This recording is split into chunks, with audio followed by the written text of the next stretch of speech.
located in East Cambridge, Massachusetts, is the Middlesex high-rise jail and courthouse. This was one of the first modern high-rise structures to house both a jail and a court.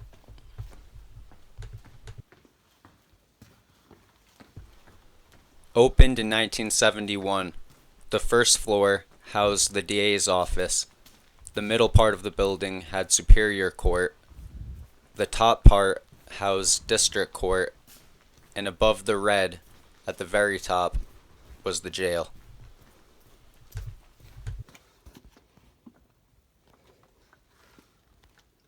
Yep.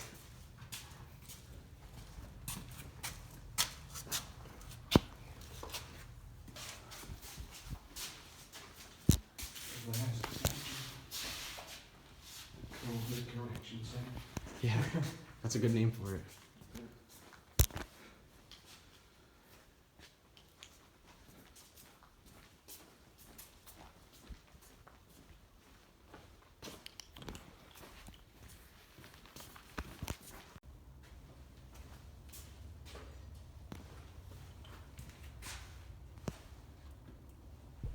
The jail was designed to house 160 inmates.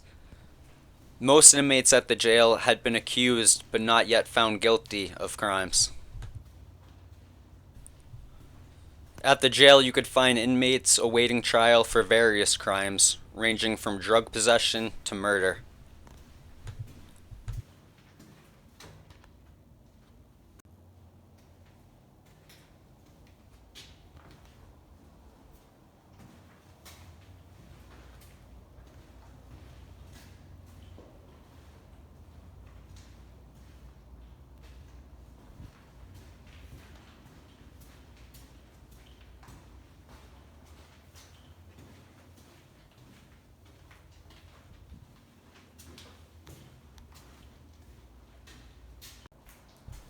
When the state first built the jail on top of the courthouse, they did so with no input from the sheriff at the time.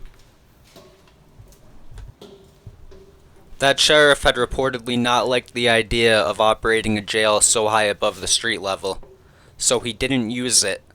The jail had sat unused for 9 years before starting operation.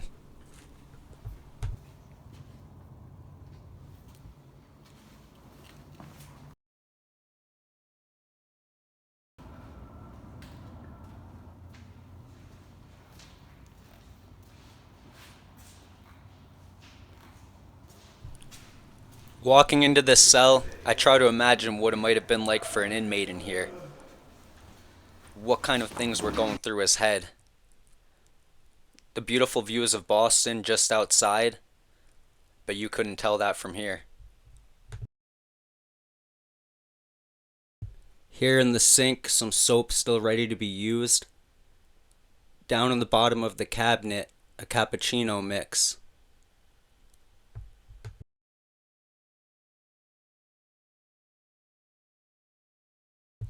Looking around, I start to wonder if I'm going to find a shank.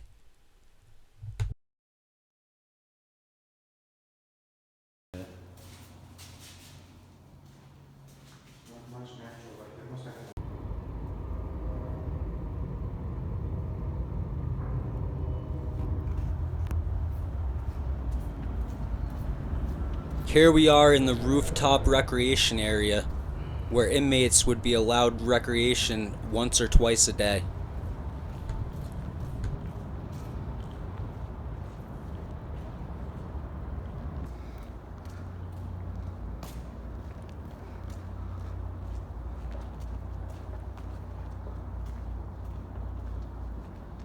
Huh. Oh, look, there's the new casino.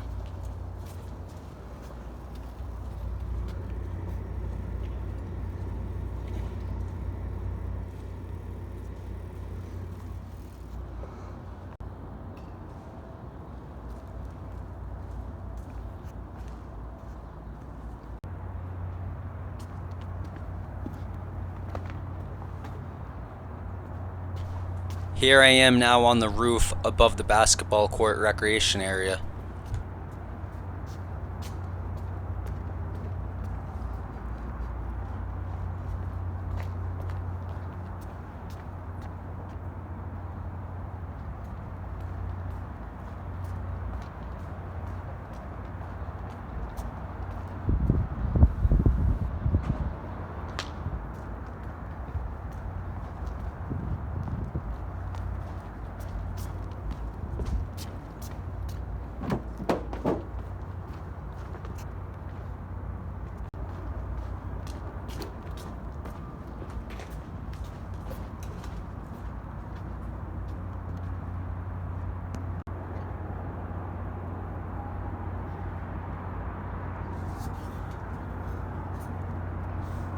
Up here were some spectacular views of Boston.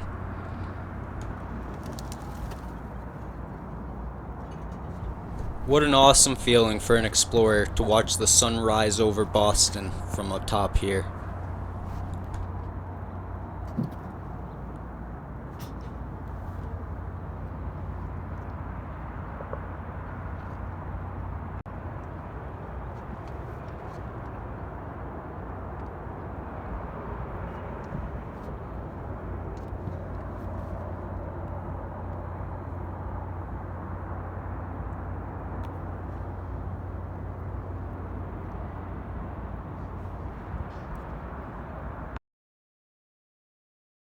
Hold on.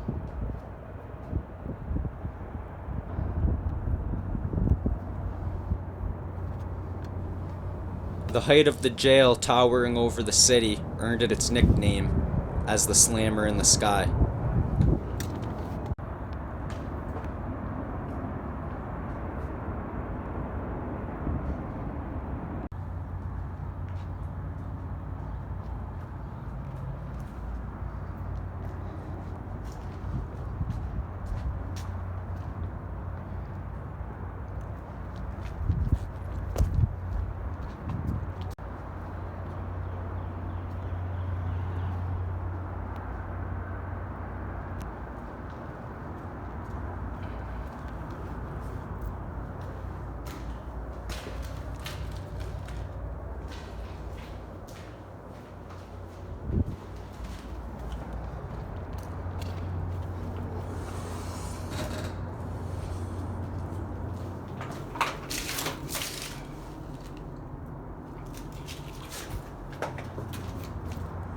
Hey.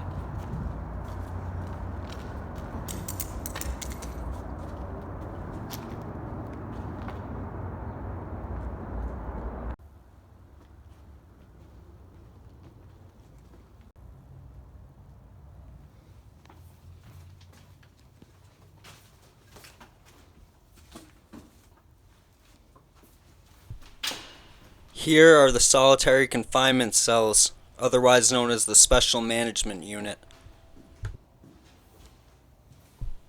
These cells were particularly interesting because they featured a double door system with bars and then the metal door in front of it.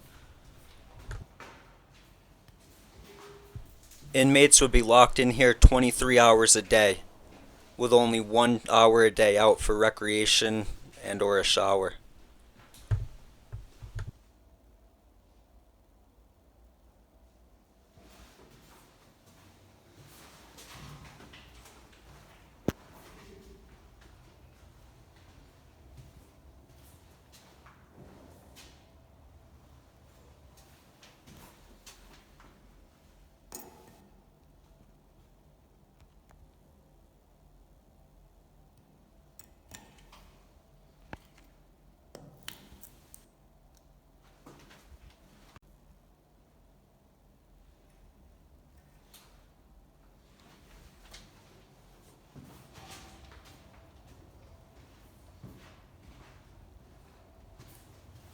A short walk from the cell was the shower.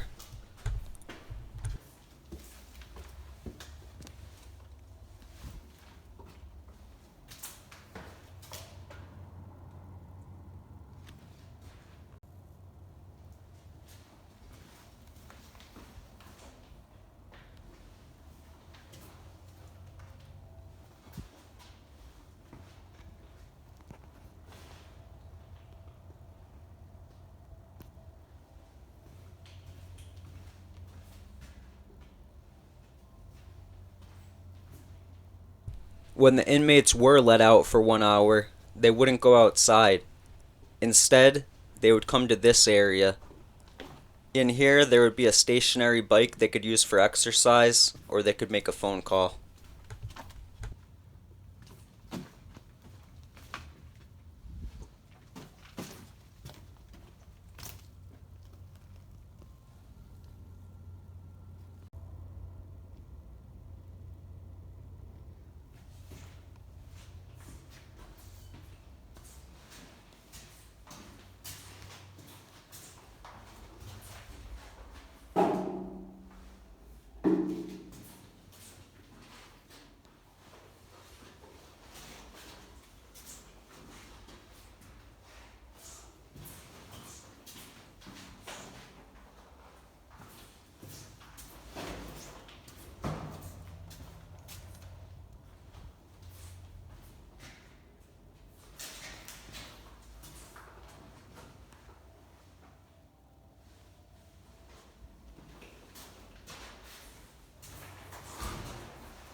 From solitary confinement, we now go to the general population dorm.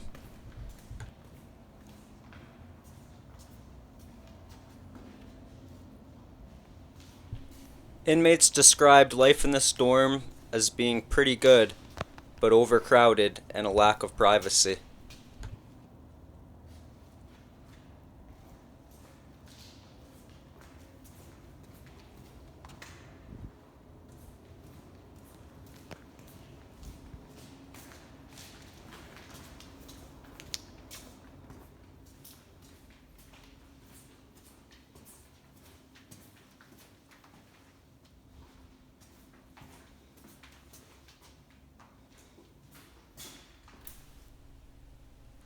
The bathroom stalls had no doors to prevent inmates from hurting themselves.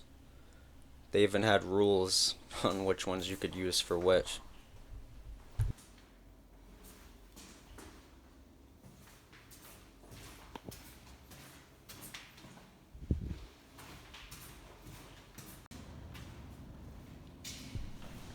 In this recreation room, inmates could watch TV, make phone calls, and play cards.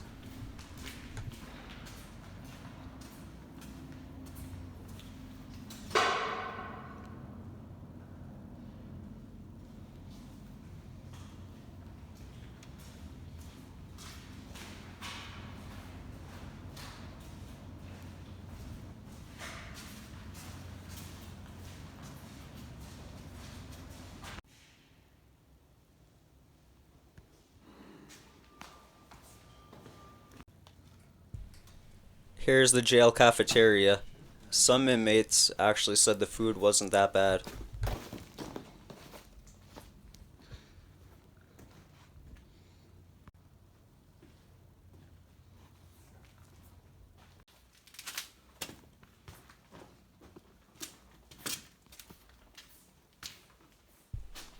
This was the visiting area. To prevent the spread of contraband, inmates were allowed to have no physical contact with those they were visiting.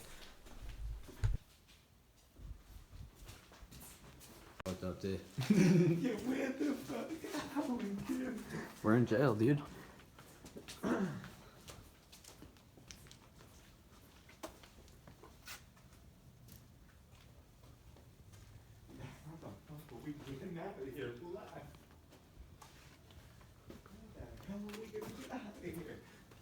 We'll be fine.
Which one's it?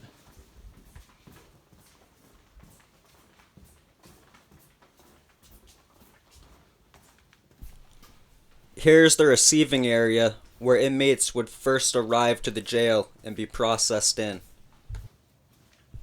This is where an inmate would get their mugshot.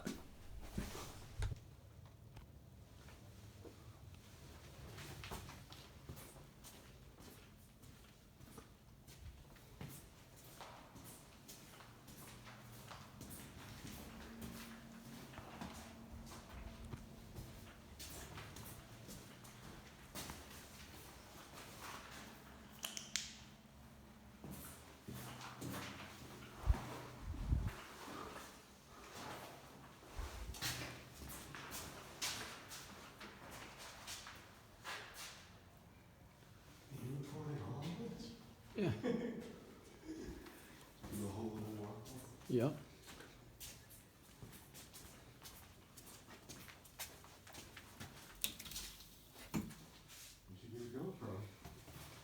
Yeah.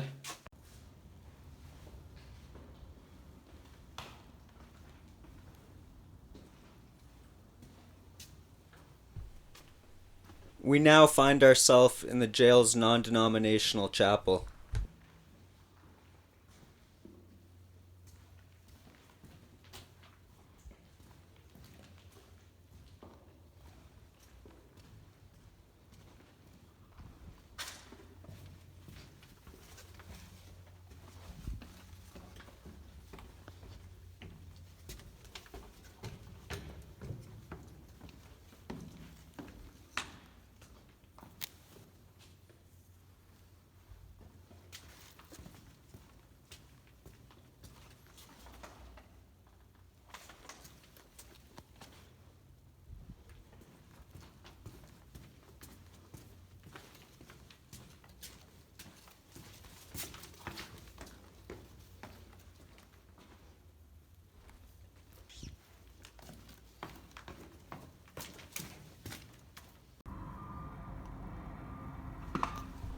This room was the library.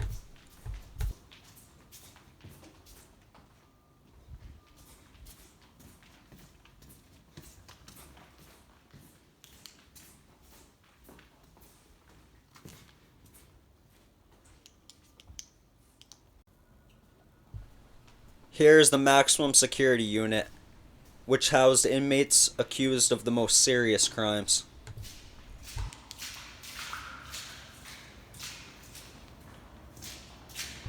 The cell blocks had no AC, and in the summer months, it would be 90 degrees, even in the night.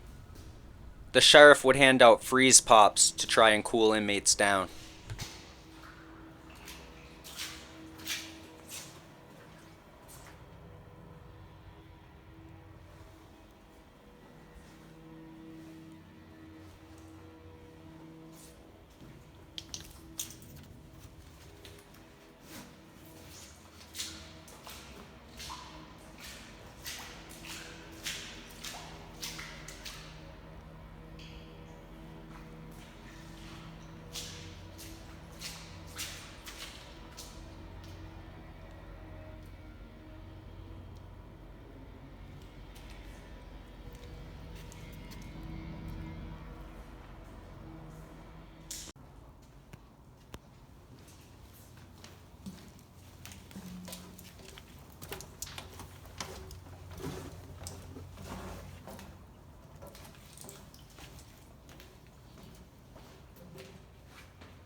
Here we take a look at the mechanism used to open and close the cell doors.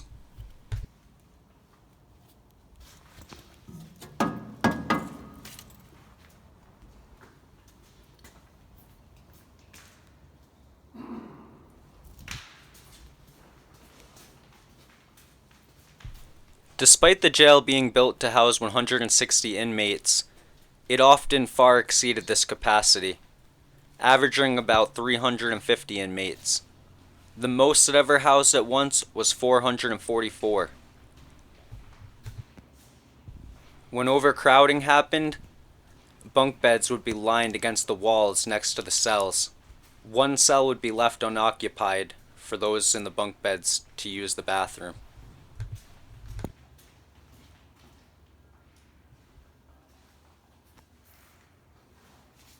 Video this because look at the view. Come on.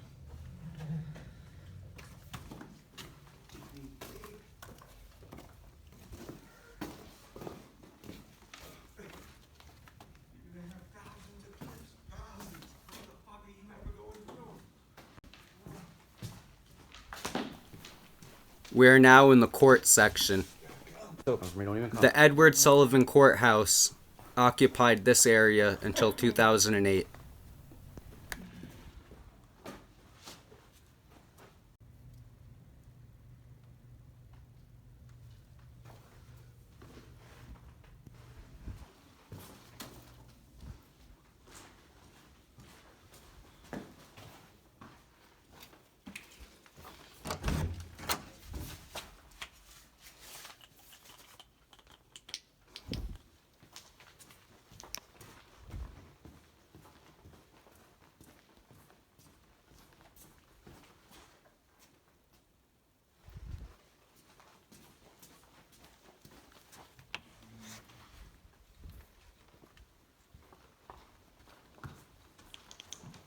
These aren't the cool courtrooms, though.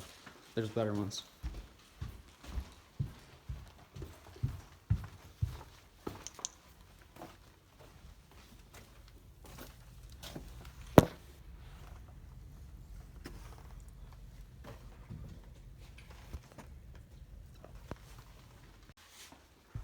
A piece of dark history.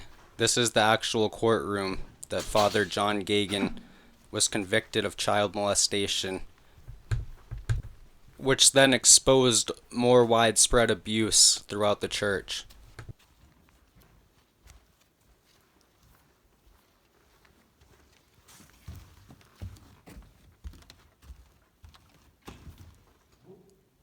It's a ghost.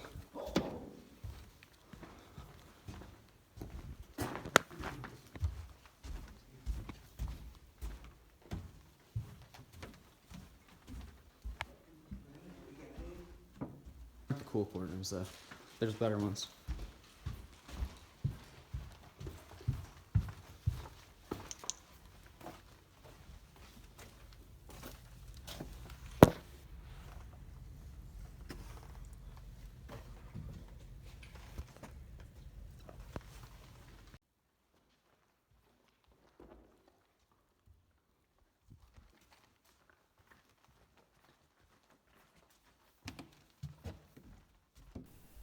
The court would vacate the building and relocate to Medford in 2008.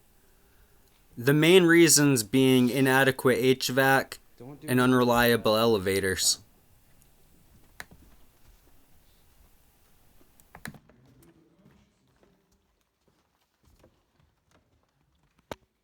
Those are my shits. The court was named after Edward J. Sullivan, who was the clerk of courts for Middlesex County and the mayor of Cambridge, Massachusetts.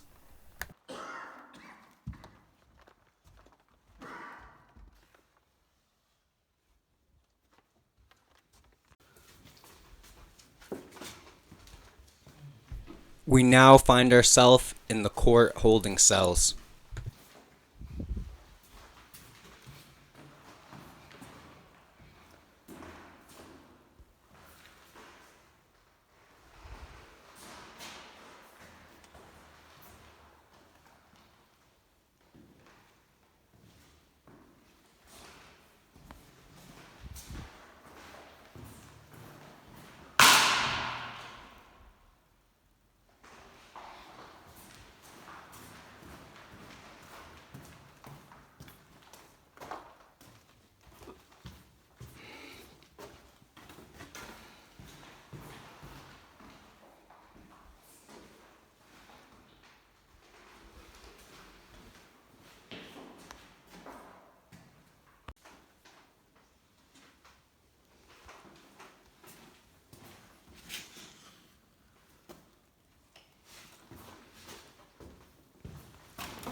Right here? Yep.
You're right.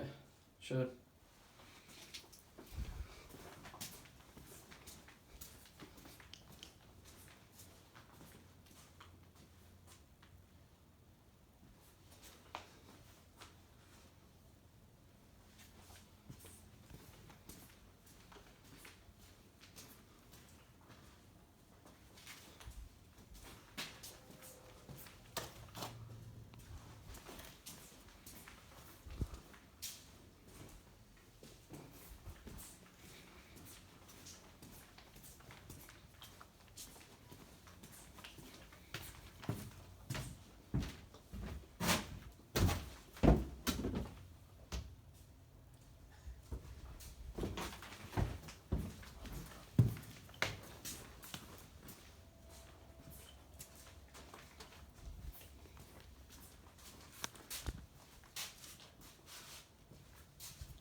Well, maybe not. It's only one cell, I guess, but it's definitely some.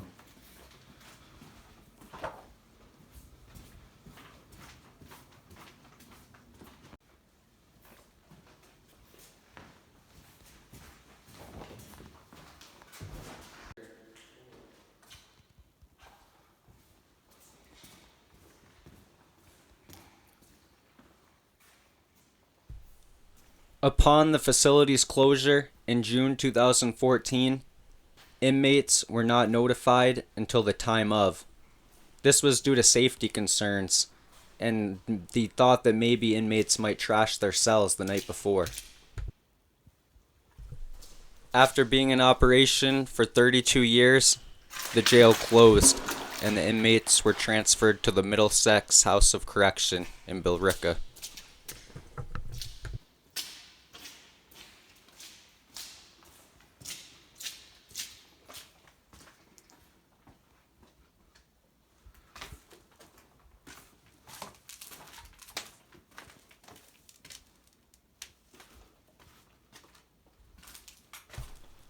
Today, the jail has been converted into office buildings and residential apartments. The brutalist architecture has been replaced with a more modern style. Taking a look at the building today, one would be hard to guess that it used to be a jail and courthouse.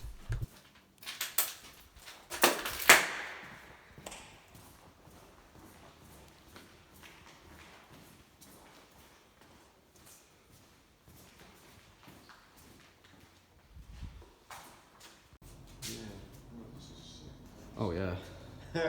Trust me, it is. There's a whole other floor below us too, right? 2. 2 more floors Yeah. below us? Yep. And then 20.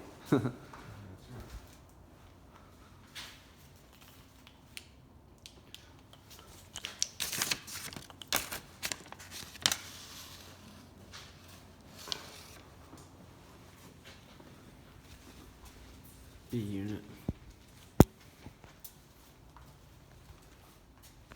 As buildings take on new lives with new uses, it's important that we don't forget their past and the roles they played in our society.